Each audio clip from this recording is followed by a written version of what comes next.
नमस्कार दोस्तों, मैं हूं देवराज यादव। एक बार फिर से आपका स्वागत है एफई की इस पाठशाला में। आज का जो विषय है वह 1857 की क्रांति, पावर्ड बाय एफई। और चलते हैं विषय की ओर। सबसे पहला है दिल्ली, यानी कि दिल्ली में जो लड़ने वाले थे भारत की तरफ से, ये थे बहादुर शाह जफर। बहादुर शाह जफर यानी कि बहादुर शाह द्वितीय के नाम से भी जाना जाता है, अंतिम मुगल शासक। और बख्त खान ने इनका नेतृत्व किया था इस लड़ाई में। इनको निकालने वाला था निकलसन और हडसन, इस तरीके से याद हो जाएगा। इनको निकालने वाला था निकलसन और हडसन, दिल्ली। और मैं थोड़ा सा बता दूं आपको इनके बारे में। 1838 में अपने फादर की डेथ के बाद बने थे बहादुर शाह जफर, बादशाह बने थे। और उनकी माँ का नाम था ललबाई, और ये हिंदू परिवार से थी। ये थोड़ी सी याद करने वाली बात है। और जो निकलसन हडसन ने इनको निकाला था।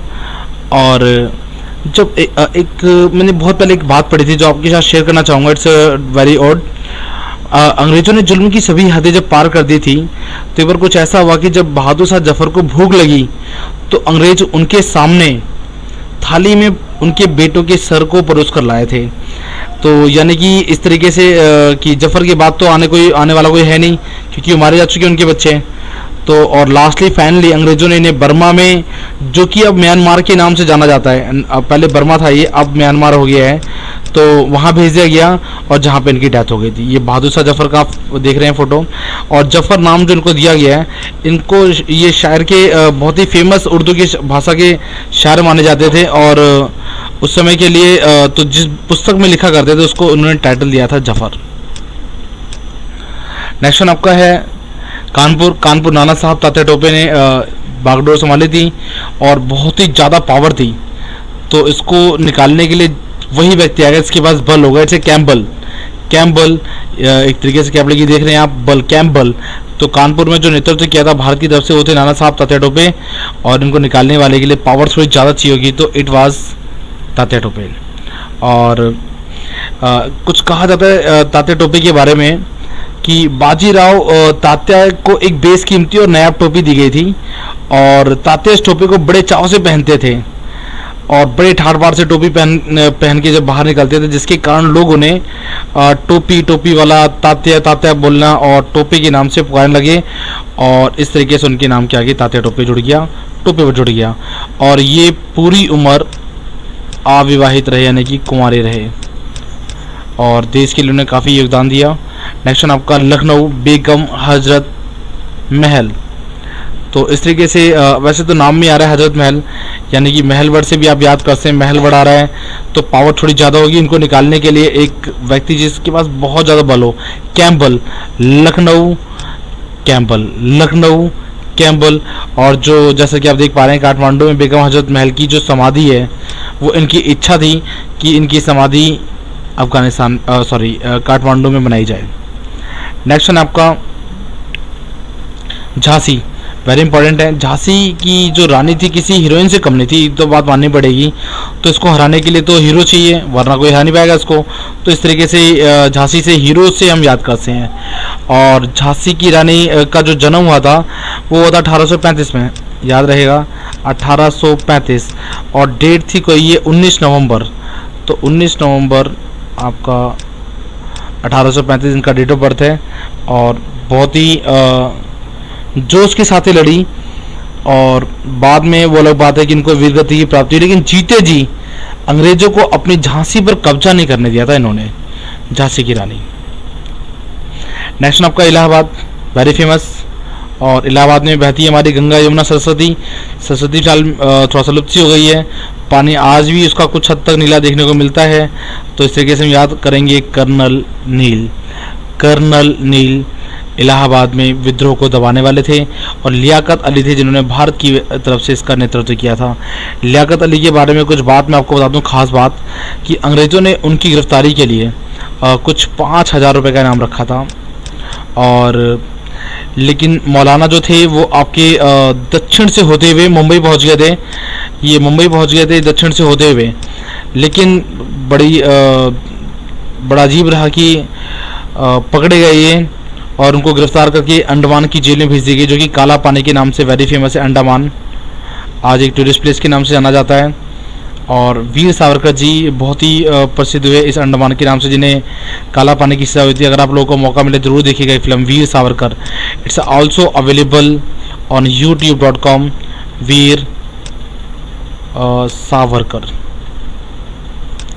तो वीर सावरकर जी, और फिर बाद में हम बात कर रहे हैं फिलहाल लियाकत अली की। तो इनको जो कारावास की सज़ा मिली थी और जीवन के आखिरी दिनों ने वहीं बिताए, और उनकी मौत भी उनकी डेथ भी वहीं पर हुई थी, और आज भी उनकी मज़ार है वो काला पानी में अवेलेबल है। कहीं मौका लगे ज़रूर जाइएगा। नेक्स्ट आपका जगदीशपुर देख रहे हैं आप। जगदीशपुर में ये आपकी कुंवर सिंह जी हैं। कुंवर सिंह जी की जैसा कि आप ड्रेस देख पा रहे हैं बड़ी डिफरेंट टाइप की है। इसको सिलने के लिए ऐसा नहीं कि आप दर्जी के पास देंगे, टेलर खुद ही आएगा आपके पास। तो William Taylor and Vincent Eyre ने इस विद्रोह को दबाया था, और जो नेतृत्व करने वाले थे जगदीशपुर से वो थे कुंवर सिंह की ड्रेस। अगर आपको कुंवर सिंह भी याद आ जाए जगदीशपुर से, अगर एक बहुत पहले एक सीरियल आया करता था चंद्रकांता, अगर आपको याद हो तो चंद्रकांता में कुंवर सिंह का रोल प्ले किया था। उसकी ड्रेस बड़ी डिफरेंट थी। तो ऐसी ड्रेस से कभी सिलती नहीं है आम जगह, तो उसको सिलने के लिए एक नया टेलर चाहिए। William Taylor and Vincent Eyre के माध्यम से इसको याद कर पाएंगे। और अगला है आपका बरेली, खान अब्दुल गफ्फार खान। बहुत ही फेमस, हम जानते हैं 1987 में इनको भारत रत्न का पुरस्कार भी दिया गया है।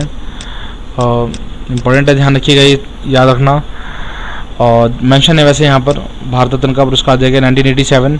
और इनके बारे में कुछ खास बात मैं आपको बता दूँ कि देश की ये चाहते नहीं थे कि भारत और पाकिस्तान अलग हो। पहली बात तो भारत पाकिस्तान के बंटवारा इनको बिल्कुल भी नहीं भा रहा था। लेकिन जब बंटवारा हो गया, जब इधर इंडिया हो गया, इधर पाकिस्तान हो गया और इधर इंडिया हो गया, तो फिर ये पाकिस्तान में सेटल हो गए हमेशा के लिए। लेकिन ये चाहते नहीं थे कि इंडिया और पाकिस्तान डिवाइड हो। लेकिन फिर यहाँ पे भी ये हैप्पी नहीं थे वहाँ से भारत का बंटवारा होने पर, जो उनका संबंध भारत से टूट गया। किंतु वे भारत के विभाजन से किसी भी प्रकार से सहमत थे, मैं आपको बता दूं बात। और इसी तरीके से फिर वो पाकिस्तान से उनकी विचारधारा कभी मिली ही नहीं, हमेशा भिन्न रही। और पाकिस्तान के विरुद्ध उन्होंने एक स्वतंत्र पख्तूनिस्तान का आंदोलन चलाया और आजीवन चलाते रहे। इट वाज पख्तूनिस्तान, मैं लिख देता हूँ इसको यहाँ पर, पख्तूनिस्तान। ये चाहते थे कि एक नया देश और बने पाकिस्तान में से, जिसके नेतृत्व के लिए उन्होंने स्वतंत्र पख्तूनिस्तान की आंदोलन को चलाया। और सन 1988 में जो पाकिस्तान की गवर्नमेंट है, उन्होंने पेशेवर में उनके घर में ही उनको नज़रबंद कर दिया। और फिर बाद में उनकी डेथ हो गई। और इनकी इच्छा अनुसार उन्हें अफ़गानिस्तान में जलालाबाद, एक जगह है जलालाबाद अफ़गानिस्तान में, वहाँ पे इनको दफनाया गया। ये थे हमारे खान अब्दुल गफ्फार खान। उम्मीद करता हूँ आपको वीडियो पसंद आया होगा और आपकी नॉलेज को काफ़ी ग्रो करेगा। और एक बात और इसके साथ साथ जो हमारे लिए स्पेशल है, और ये हमें चाहिए आपसे, इट्स FE फ्रेंड्स एजुकेशन। और इससे हमारे सारे वीडियोस होते हैं, ऑनलाइन डाटा एक बनाने का प्रयास है हमारा, जिसमें वीडियो फ्री दी जाए। वैसे भी हमारी जो स्टडी होती है फ्री होती है, नॉट एनी चार्ज। आप हमें लाइक कर सकते हैं फेसबुक पे, facebook.com/friendseducation, और यूट्यूब पे भी हमें आप लाइक कर सकते हैं, youtube.com/friendseducation। और आप इन वीडियोस को ज़रूर शेयर कीजिएगा अपने दोस्तों के साथ, लाइक कीजिएगा और सब्सक्राइब करना मत भूलिएगा। सब्सक्राइब करने से हम जो भी बनाएंगे सबसे पहले आपको जाएगा notification. Thank you so much for watching this video. आपसे मिलते हैं हम अगली वीडियो में।